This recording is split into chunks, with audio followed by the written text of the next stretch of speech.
C'est une très bonne initiative. Malheureusement, les résidents n'ont pas tous répondu. Tout le monde travaille. Moi, je pars tout à l'heure d'ailleurs travailler. Très bonne initiative parce que dans un lieu comme ça, il y a toujours quelques problèmes et notamment sur l'écologie, notamment c'est le grave problème, ce sont les déchets. On en parle beaucoup et dans cette résidence de Sophie, il y a énormément d'encombrants qui, comme leur nom l'indique, encombrent justement. Et c'est pas beau. C'est une très bonne chose que le maire se déplace. Monsieur Califère est très actif, très dynamique et très proche de sa population. Donc là maintenant il est présent. J'ai eu l'occasion tout à l'heure de discuter avec lui. Et puis il y a aussi un questionnaire qu'on distribue et qu'il faut remplir. Et j'espère qu'on tiendra compte de ce que les résidents ont écrit.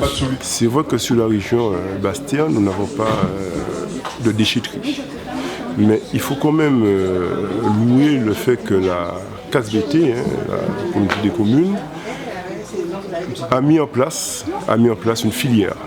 La filière n'est pas compliquée non plus, c'est juste un passage hebdomadaire dans les quartiers, ou du moins mensuel dans chaque quartier, qui permet à tout administré de déposer ses encombrants aux abords de son domicile pour qu'ils soient récupérés.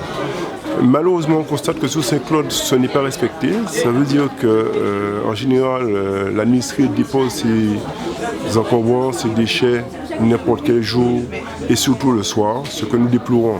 Donc, l'information est passée. Là-dessus, nous, policiers, on ne peut pas non plus cautionner le fait que les déchets soient déposés à n'importe quel moment, n'importe quel jour, n'importe quelle heure sur le territoire.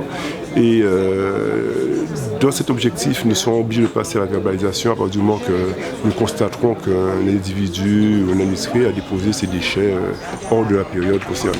Le principe, c'est déjà un principe de démocratie de proximité.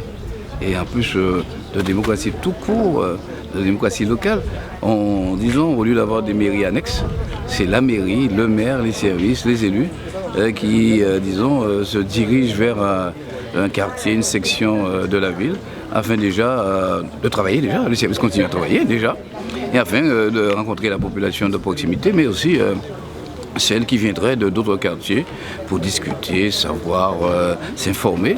Et nous disons que c'est ainsi. Ouvrir la porte de la mairie peut-être peut pas être difficile à certains, mais venir ici dans un espace aussi libre, c'est plus facile.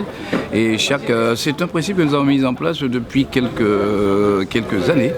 Et une mairie ambulante, on va dire.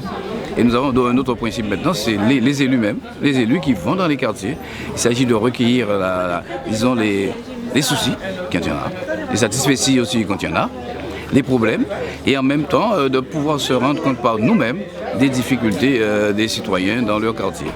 Nous sommes toujours interpellés par les problèmes de l'eau, par les problèmes des déchets, des ordures, aussi bien sûr par les problèmes de transport. Et ce sont des problèmes qui affectent, on va dire, l'ensemble du territoire guadeloupéen. Ici, nous sommes toujours un peu gênés car, si vous voulez, ce n'est pas la compétence de la commune et nous avons quelques soucis à faire entendre ça par les citoyens, mais il est bon de rappeler justement à l'occasion de ces organisations-là que la compétence est celle de la CSBT, de la communauté d'agglo, et manifestement, il y a quelques petites choses à faire. Et nous prenons les doléances que nous renforçons auprès de la CSBT. L'essentiel pour nous, c'est que les citoyens aient le service public qui convient, disons, au siècle, mais aussi aux contribuables qu'ils sont. Alors le prochain rendez-vous ? Le prochain rendez-vous sera à Fontvaillant, dans le quartier de Fontvaillant, mais on va essayer de coupler Fontvaillant-Belfond. La dernière fois, nous étions sur le quartier de Belfond. Cette fois-ci, on sera sur Fontvaillant.